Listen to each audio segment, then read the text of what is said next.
Jeremiah as Henry Ford. Hello. It's pretty wet outside, is it not? It reminds you of northern Dearborn, Michigan as a boy. I will never forget that time. My brother, my father William, and I went to see a nest near our farm. It had 4 speckled eggs in it, and I remember hearing a mother bird sing. It was a very fond memory. When I was a boy, my mother Mary died giving birth to my 7th sibling, who died as well. Before her death, she kept me and my father from fighting. When she died, we fought over whether I should continue to farm for my father or not. He always said, "I do not care where or when you do it, Henry. Please, just be a farmer." I never was. Instead, I got my first job at the Edison Illuminating Company in 1891. I quickly rose up through the levels of the hierarchy and was promoted to chief engineer. At that point, I invented my first internal combustion engine. On Christmas Eve of 1893, I took the engine home and clamped it to my kitchen sink.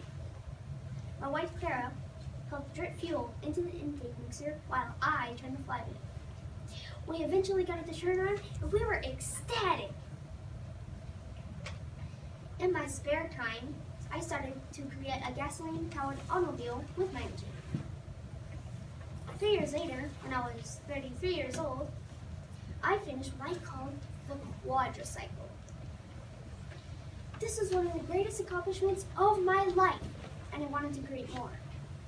So, in 1899, I established the Detroit Automobile Company. Sadly, it was a failure, but that did not stop me. In 1903, I started the Ford Motor Company. Within 1 month, released the Model A automobile.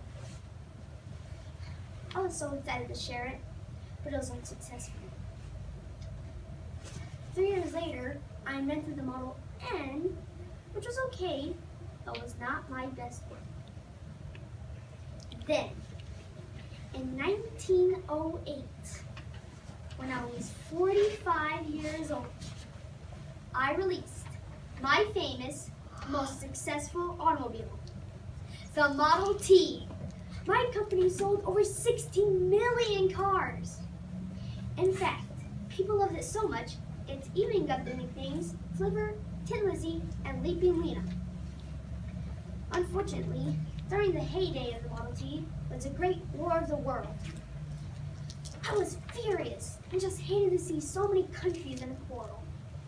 So I chartered a boat to Europe I called the Peace Ship in order to stop the war.